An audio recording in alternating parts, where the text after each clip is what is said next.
Entre la enormidad de pérdidas, desastres y desgracias que nos dejó la Segunda Guerra Mundial entre 1939 y 1945, hay algo increíblemente menos importante en lo referente a lo futbolístico, y es que el estallido del conflicto armado impidió celebrarse los mundiales programados para 1942 y 1946. Esto provocó la frenada en seco de carreras, sobre todo a nivel de selecciones, de varios jugadores de los más importantes que estaban desarrollando sus carreras futbolísticas en la década de los 30 y comienzos de los 40. Hoy en Ventana Internacional queremos desgranar los jugadores más importantes que se vieron afectados por este suceso, sobre todo en materia, ya digo, de selecciones, y de alguna manera homenajearlos. Empezamos.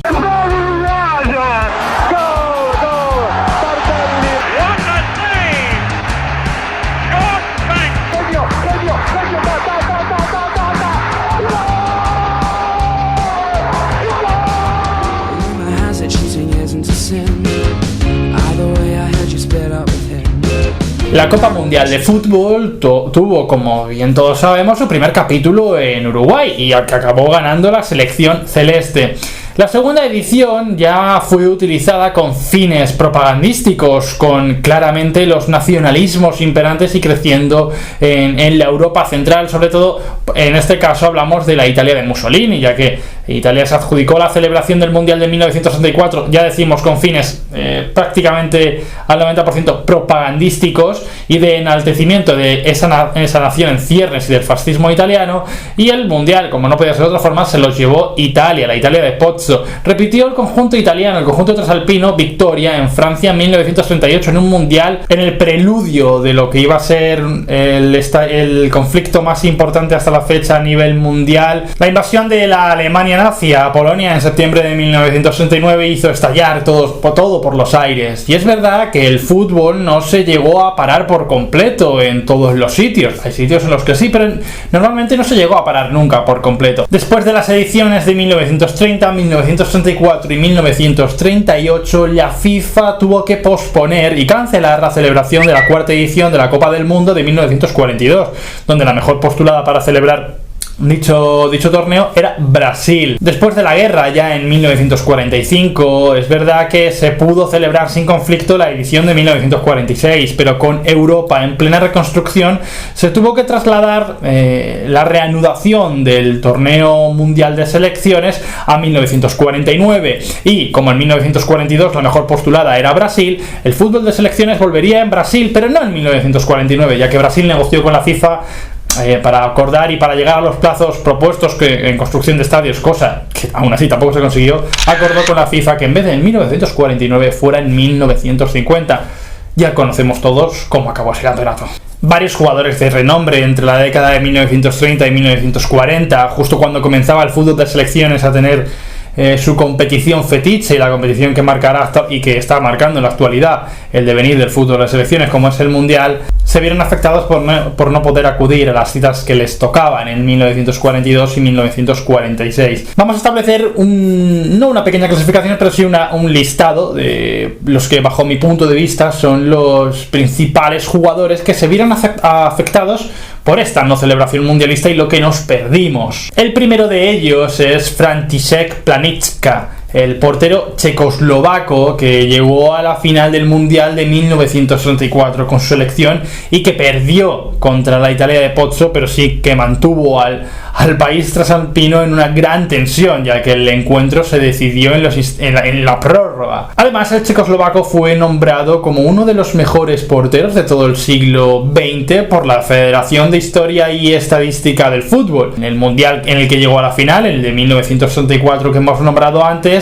fue incluido en el 11 ideal del mismo y por ende nombrado como uno de los mejores jugadores del torneo. Por edad no se habría dado tiempo a disfrutar de él, yo creo que un mundial más, el de 1942. Hablamos ahora de Leónidas da Silva, sin duda alguna uno de los mejores goleadores que nos dejaron esas décadas de 1930 y comienzos de 1940. y diría el primer jugador que levantó una gran idolatría en Brasil. Disputó los mundiales de 1934 y 1938, siendo en 1938 la única selección sudamericana que acudió al certamen por el boicot de selecciones como Uruguay, Argentina o Colombia por no cumplirse esa alternancia de Sudamérica-Europa-Sudamérica. En Francia, en 1938, donde Brasil llegó a semifinales, se convirtió en el goleador del torneo con 7 tantos en 4 encuentros. El error gravísimo de Brasil se cuenta, ya que ya decimos y hablamos que todo esto han pasado a ser leyendas, ya que se trata de un fútbol bastante antiguo, pero se cuenta con bastante realismo que Leónidas fue reservado por el seleccionador brasileño en la semifinal ante Italia, dado que daban casi por ganadora a Brasil antes del encuentro y querían reservarlo para la final. Craso error, ya que Brasil se quedó en semifinales, Italia ganó por segunda vez consecutiva el mundial, y a Leónidas da Silva lo hubiéramos podido disfrutar, sobre todo en su madurez, en los mundiales de 1942 y a lo mejor 1946, pero hubiera sido el abanderado de la selección anfitriona del mundial de 1942, y quién sabe si la historia de Brasil hubiera sido distinta. El estallido de la Segunda Guerra Mundial acortó de manera ostensible la carrera de uno de los mejores futbolistas que Italia ha dado, y hablamos de Silvio Piola. Consiguió alzar los 2 campeonatos del mundo de la mano de Vittorio Pozzo en 1934 y 1968, y aún le habría dado tiempo a llegar a 1942. Aún así, es el tercer máximo goleador de la Azzurra en toda su historia. Algo de enorme mérito, y más si tenemos en cuenta que se perdió una gran cantidad de partidos y que por aquel entonces evidentemente no se jugaban tantos como ahora. Pasamos a hablar de Hungría y lo hacemos de Gyula Zengyala, uno de los goleadores de ese Mundial de Francia 1968, donde quedó segundo máximo goleador por detrás de Leónidas tan solo, y donde Hungría ya comenzaba a asomar la cabeza en esto del fútbol de selección. El atacante húngaro fue leyenda del Újpest y también jugó en clubes de Italia y de Colombia.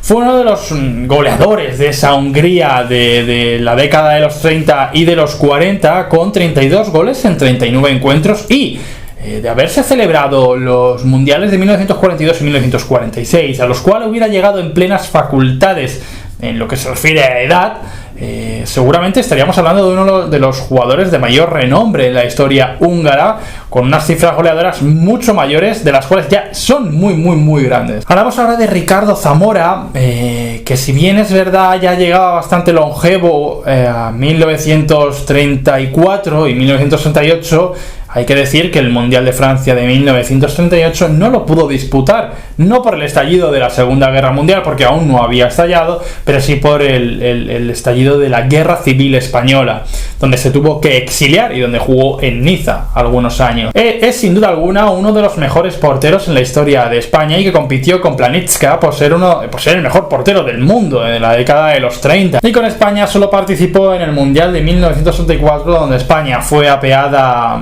de aquel torneo en la ronda de cuartos de final por Italia, en la llamada Batalla de Florencia. Si antes hemos hablado de Silvio Piola, ahora hablamos de otro de los grandísimos nombres en lo que a historia italiana se refiere.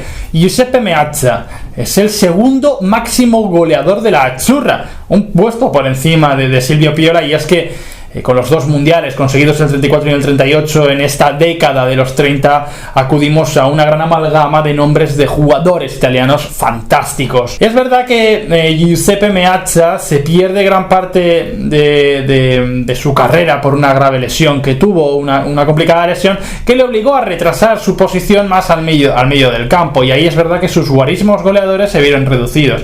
Sin embargo, aun con esta lesión y con su, entre comillas, avanzada edad, hubiera llegado en facultades para jugar el Mundial de 1942, y más una leyenda italiana como él debía estar en ese certamen para defender el título italiano. Y llegamos sin duda alguna al caso más icónico en esta categoría de futbolista a los que la Segunda Guerra Mundial frenó en seco su carrera, y es que a este jugador no solo el conflicto frenó su carrera, sino que le quitó la vida.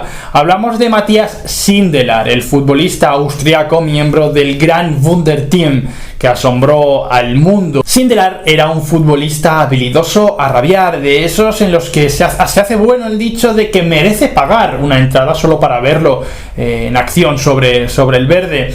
Y es que recibió varios apodos en su carrera. Uno de ellos era el futbolista de papel, por su cuenta en capacidad para entrar y percutir entre las defensas rivales, y también otro de los motes que recibía era el Mozart del fútbol, en referencia a su extrema calidad futbolística.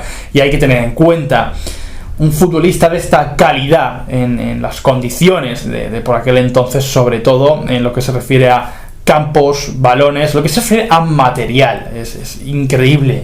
Sin verlo, yo ya me hago la idea del futbolista que estaban ante los ojos de aquella gente. Y es que Sindelar se puede decir que firmó su propia sentencia de muerte, pero vivió con sus ideales claros, ya que Alemania, en su política de Anschluss, y se anexionó Austria, y como celebración celebraron un partido entre la selección de Austria, una de las mejores del momento, y Alemania, confiada Alemania de que iba a vencer a una gran Austria, y por supuesto no la venció. Austria ganó 2-0. Uno de los goles lo anotó Sindelar, y en ese gol exhibió una celebración que el Führer no se tomó nada bien. Meses más tarde de ese encuentro, celebrado en abril del 38, y antes de que comenzara el conflicto de la Segunda Guerra Mundial en sí, en septiembre del 39, Sindelar y su mujer fueron hallados sin vida en el apartamento donde vivían en Viena. Historia cruda esta última, y que es con la que acabamos esta pequeña lista de jugadores a los que la guerra frenó en seco, y a alguno en sí, como Sindelar, se lo llevó por delante. Y es verdad que se acaba con un sabor amargo, pero esa amargura se desvanece por el recuerdo que Sindelar ha dejado, siendo ese grandioso futbolista que las leyendas, las crónicas, las fuentes de la época cuentan, y que yo desde luego me lo creo, me lo imagino y lo disfruto en mi propia mente. Hasta aquí este vídeo, un poquito diferente a lo que solemos hacer, pero siempre tratamos de buscar esa vinculación del fútbol de selecciones con la historia, y aquí espero haberlo conseguido, que os haya gustado. Si os ha gustado, ya sabéis, dejar un like, suscribiros si os gusta el contenido, y volveremos para el próximo. Nos vemos, muchas gracias.